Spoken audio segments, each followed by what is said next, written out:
incredibly fortunate to have me the beautiful Jennifer Tilley. How are you doing? I'm doing great, thank you. Have you played yet at all? No, my first day is tomorrow. I'm really looking forward to it. The main event is a phenomenal event, and it's just great to be a part of it. Do you get nervous at all?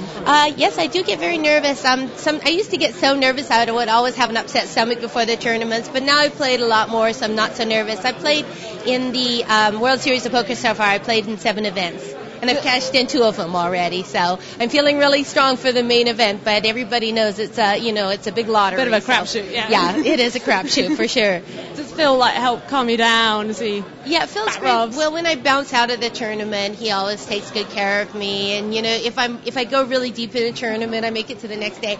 He takes me out to dinner and buys me a glass of wine. And yeah, he's the best. It's nice to have somebody in the family that goes through the same thing that you go through. But it's hard sometimes when we both bounce out on the tournament because we usually like to play the same day. Then we're double depressed. It takes us twice as long to get over it. How do you guys meet?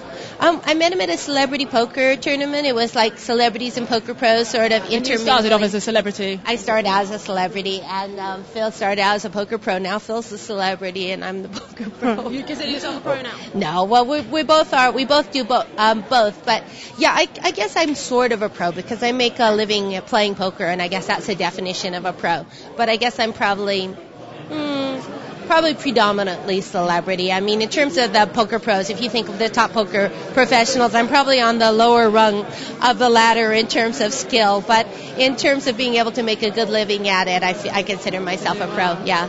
So obviously you started off as an actress. Yeah. Do you find your acting skills come in handy? Well, a little bit. Sometimes, if you're slow playing a big hand, you can do a little bit of should I call? Oh, I think he has me beat. You can do a little of that kind of helpless girl thing and, to suck the guy in. But in the beginning, the acting was a detriment because, actors have mobile expressive faces. And I didn't even realize when I thought my face wasn't moving at all, it was registering extreme disappointment or anger or sadness. And so I had, it actually helps to watch yourself on TV and you go, actually I was just on Celebrity Poker and Phil Hellmuth said when I'm bluffing I put my hand over my mouth, which I actually used that in a movie. I read somewhere when people are lying they cover their mouth with their hand, and I was playing a psycho character and I did that and I loved it, but it is an unconscious tell. I didn't even realize I was doing that when I play poker. Yeah, because Phil can't talk, he's always sitting there doing that anyway. Yeah, well that's what a lot of them, like Chris Ferguson always has his hands over his mouth, so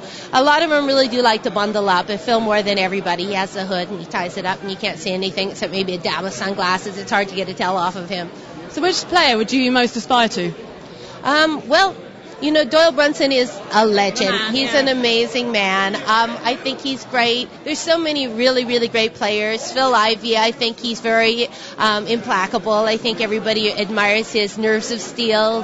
But some of the women poker players like Jennifer Harmon and Kathy Liebert and Annie Duke are amazing, So I think that there's so many great role models in the poker world. It's hard to pick just one. Well, thank you very much, and I'll let you get on. Thank you for your time. Nice to meet you.